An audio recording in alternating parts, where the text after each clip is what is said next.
Malam itu hujan turun rintik-rintik di jalan lintas yang nyaris tak berlampu. Angin membawa bau tanah basah dan aroma bensin dari kendaraan yang baru saja lewat. Di pos jaga rumah sakit kecil di pinggiran kota, Suro, sopir ambulans berusia 40-an, duduk sendirian sambil menatap jam dinding yang berdetak pelan.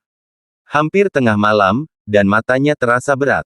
Namun panggilan darurat dari radio di sampingnya membuat dadanya berdegup cepat. Suro, segera ke kamar jenazah. Ada korban kecelakaan di tikungan Kaliwedi. Jenazah harus diantar malam ini juga. Suara operator rumah sakit terdengar datar, namun tergesa. Suro menghela napas. Ia sudah terbiasa dengan tugas seperti ini, tapi entah kenapa malam itu terasa berbeda. Udara dingin menusuk tulang, dan dari kejauhan, kilat memecah langit seperti menyayat kegelapan.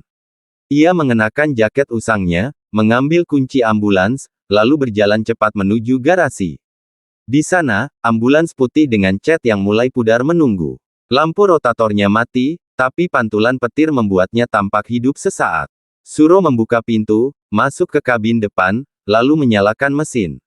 Suaranya kasar, seperti hewan tua yang dipaksa berlari. Ia menoleh sekilas ke kaca belakang, tirai putih menutupi ruang jenazah, tapi ia tahu di baliknya kini ada satu kantong hitam yang baru saja dimasukkan petugas kamar mayat. Nama di laporan, Darto, 27 tahun, korban kecelakaan motor di tikungan maut Kaliwedi. Suro menarik napas panjang. Ia tahu betul tempat itu. Tikungan Kaliwedi sudah memakan banyak korban. Orang-orang bilang jalan itu angker. Ada cerita bahwa mereka yang mati di sana tak mau pergi, menunggu seseorang menjemput mereka pulang. Hujan makin deras ketika ambulans meluncur keluar dari halaman rumah sakit. Jalanan basah berkilat oleh cahaya lampu depan. Tak ada kendaraan lain, hanya suara mesin, deru hujan di atap, dan gelegar petir yang kadang memecah kesunyian. Setelah sekitar 15 menit, Suro mulai merasa aneh. Radio ambulans tiba-tiba berdesis, mengeluarkan suara statis yang tak biasa. Dari sela-selanya terdengar lirih seperti seseorang berbisik, "Pulang, antarkan aku pulang," suaranya pelan, tapi jelas. Suro spontan menoleh ke arah belakang, namun tirai putih tetap tertutup rapat. Ia menelan ludah dan mematikan radio. Mungkin cuma gangguan sinyal, pikirnya mencoba menenangkan diri, meski bulu kuduknya mulai berdiri. Ketika ia kembali menatap jalan, sekelebat bayangan hitam menyeberang tepat di depan mobil. Ia injak rem sekuat tenaga. Ambulans berhenti mendadak, dan di luar, hanya ada jalan sepi serta kabut tebal yang mulai turun.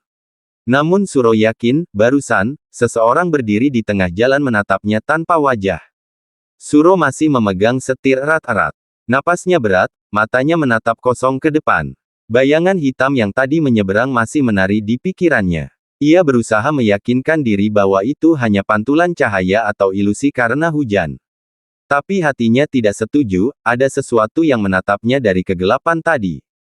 Sesuatu yang nyata. Ia kembali menyalakan mesin. Ambulans bergetar pelan lalu bergerak perlahan menembus kabut. Hujan kini turun lebih deras, memukul kaca depan seperti ribuan jari mengetuk bersamaan. Wiper bekerja cepat, tapi pandangan tetap terbatas. Jalan itu sepi, terlalu sepi. Suro menoleh sekilas ke kaca spion tengah. Tirai putih di ruang belakang masih tertutup rapat. Namun kini kain itu tampak sedikit bergoyang, seolah ada angin dari dalam yang meniupnya. Padahal ventilasi sudah lama ia tutup rapat.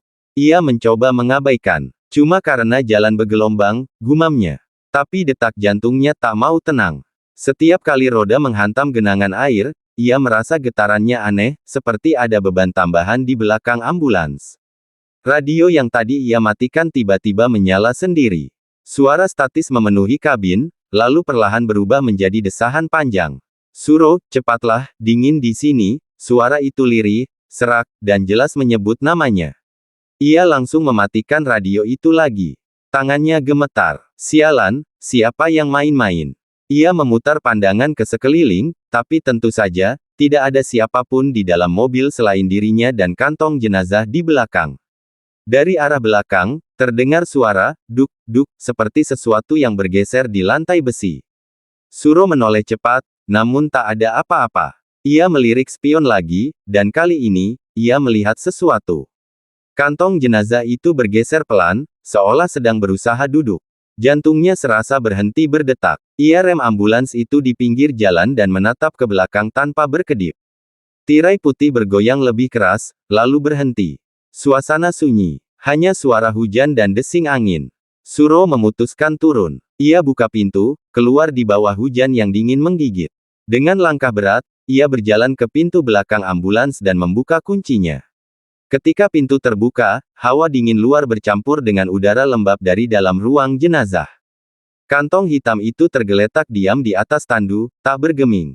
Ia menarik napas lega dan menutup pintu lagi. Tapi tepat saat ia hendak kembali ke kabin depan, dari balik dinding ambulans terdengar suara keras, tok, tok, tok, 3 ketukan berat dari dalam kantong jenazah. Suaranya dalam, teratur, dan seolah meminta, dibuka. Suro berdiri terpaku di samping ambulans. Hujan terus turun, membasahi jaketnya hingga menempel di kulit. Ketiga ketukan itu masih terngiang di telinganya, seolah berasal bukan dari benda mati, tapi dari tangan seseorang yang ingin keluar. Ia menatap pintu belakang yang kini diam, tapi tubuhnya tak berani bergerak. Itu cuma hembusan udara, atau getaran mesin, katanya pada diri sendiri, tapi suaranya goyah.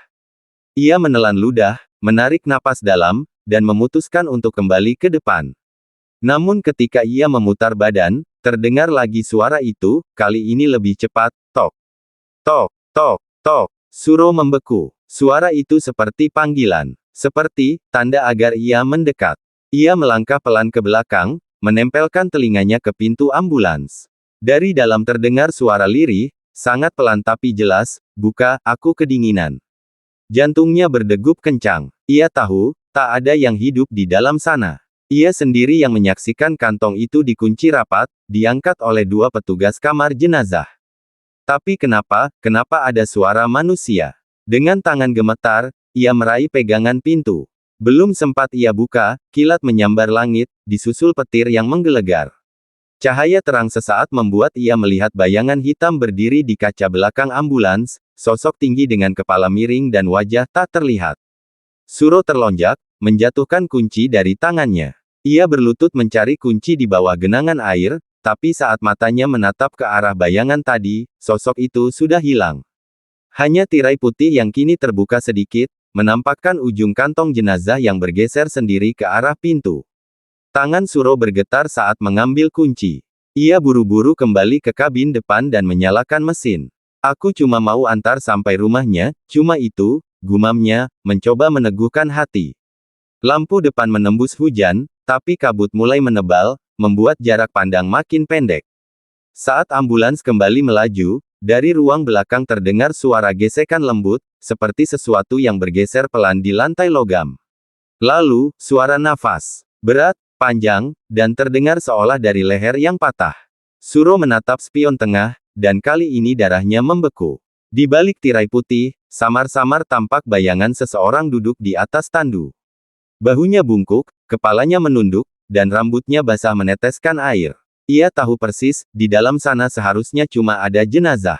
Tiba-tiba ambulans bergetar keras, lampu rotator menyala sendiri, dan dari belakang terdengar suara teriakan serak, "SUROOO. Aku belum pulang." Teriakan itu menggema di dalam ambulans seperti gaung dari dunia lain. "SUROOO. Aku belum pulang." Suaranya berat, serak, tapi begitu dekat seolah seseorang berteriak di telinganya. Suro menjerit spontan, menekan pedal gas dalam-dalam hingga ban berdecit di atas jalan basah. Lampu depan menembus kabut yang semakin tebal. Jalanan sepi, tak ada kendaraan, tak ada rumah, hanya pepohonan gelap di kiri kanan. Namun seberapa jauh ia melaju, tanda jalan yang sama terus muncul, papan kayu bertuliskan, Kaliwedi 2 km. Ia sudah melihatnya 3 kali. Mustahil, bisiknya ketakutan. Aku udah lewat sini tadi. Tapi papan itu terus muncul di antara kabut, sama persis. Bahkan cabang pohon yang menggantung di atasnya pun tak berubah. Seolah ambulansnya berputar di jalan yang sama, terjebak dalam lingkaran. Dari belakang, terdengar bunyi besi berderit. Tandu bergeser, lalu bunyi kaki menyeret pelan di lantai logam. Suro, suara itu lagi, pelan tapi jelas. Ia tak berani menoleh. Tangannya menekan setir sekuat tenaga, matanya terpaku pada jalan. Di luar, petir menyambar, memperlihatkan bayangan seseorang berjalan di tengah jalan beberapa meter di depan ambulans. Sosok itu mengenakan pakaian robek dan berlumuran darah. Kepalanya miring tak wajar, dan tangan kanannya menggantung nyaris terlepas. Suro panik dan membunyikan klakson keras-keras, tapi sosok itu tidak menyingkir. Ia menutup mata dan menginjak rem, namun ketika ia buka mata lagi, sosok itu hilang. Jalan kosong. Tapi kaca depan kini basah bukan hanya oleh hujan, melainkan oleh bercak merah yang seperti darah segar. Napas Suro memburu. Ia merogoh kantong jaketnya, mencari rosario kecil yang selalu ia bawa. Namun saat jari-jarinya menyentuhnya, sesuatu meraih pergelangan tangannya dari belakang kursi. Dingin, licin, seperti tangan manusia yang baru saja diangkat dari air. Ia menjerit, membanting setir, dan ambulans nyaris keluar jalur. Ketika ia menoleh cepat, tidak ada siapapun di kursi belakang. Tapi jendela kabin kini berkabut, dan di atas kabut itu muncul tulisan dengan jari, "Antar aku pulang." Suro ketakutan setengah mati. Ia menatap tulisan itu beberapa detik, lalu mengusapnya, tapi muncul lagi, kali ini hurufnya meneteskan cairan merah. Ia menatap keluar, mencoba mencari jalan keluar dari mimpi buruk ini, tapi yang terlihat hanyalah kabut dan papan jalan yang sama muncul lagi di depan, Kaliwedi 2 km. Ia mulai menangis. "Tolong, aku cuma mau pulang," katanya pelan. Namun dari radio yang kini menyala sendiri, terdengar suara berat yang menjawab dengan dingin, "Aku juga, Suro, tapi jalannya cuma satu, ke tempat kita berdua." Hujan mulai reda, tapi kabut makin tebal, seperti menyelimuti seluruh jalan. Mesin ambulans masih menyala pelan, bergetar dengan irama yang tak stabil. Suro menatap papan jalan yang kini sudah ia hafal bentuknya, huruf-huruf yang basah, miring, dan seolah menatap balik kepadanya, Kaliwedi 2 km. Ia sudah melewatinya berkali-kali, namun tak pernah benar-benar meninggalkannya. "Ini mustahil, aku nggak mungkin muter di jalan lurus begini," gumamnya sambil menatap spion. Di balik tirai putih, bayangan samar tampak bergerak lagi. Tapi kali ini berbeda, bayangan itu tak sekadar duduk. Ia melihat kepala itu perlahan menengok ke arah depan, ke arahnya. Suro merinding. Ia menekan rem perlahan dan menghentikan ambulans di pinggir jalan. Hujan berhenti sepenuhnya. Sunyi. Tidak ada suara jangkrik, tidak ada angin. Dunia seolah membeku. Ia mematikan mesin dan membuka pintu, melangkah keluar. Udara dingin menamparkan wajahnya. Ia menatap sekitar, jalanan sepi, gelap, tanpa ujung. Tapi di kejauhan samar-samar terdengar suara azan subuh. Lembut, menenangkan, tapi anehnya, tidak pernah selesai. Hanya sampai kalimat, "Allahu Akbar," lalu terputus, berulang dari awal. Ia berjalan menjauh dari ambulans beberapa langkah, tapi setiap kali menengok ke belakang, posisi mobil itu tidak berubah, seolah ia tak bergerak sama sekali. Ia mencoba berlari, namun jarak antara dirinya dan ambulans tetap sama. Nafasnya tersengal, ketakutan mulai menelan logika. Tiba-tiba pintu belakang ambulans terbuka dengan suara keras. "Kreek." Dari dalam, tirai putih berkibar pelan meski tak ada angin. Suro menatap dalam diam. Di sana, kantong jenazah itu kini terbuka separuh. Di dalamnya terlihat tangan pucat dengan kuku panjang meneteskan air darah. Tangan itu bergerak, perlahan, tapi pasti, menggenggam tepi tandu dan berusaha bangkit. Dari dalam kantong, terdengar suara napas berat, seperti seseorang yang menelan air. "Suro, kau lupa jalan pulang." Suro menjerit dan mundur, tapi kakinya terpeleset di jalan licin. Ia jatuh, tubuhnya menghantam tanah dingin. Saat menatap ke depan lagi, ambulans itu sudah berubah, lampunya mati, catnya pudar, dan di kaca depannya tertera tulisan besar dengan jari berdarah, "Ambulans jenazah, Darto dan Suro." Ia tak percaya dengan matanya sendiri.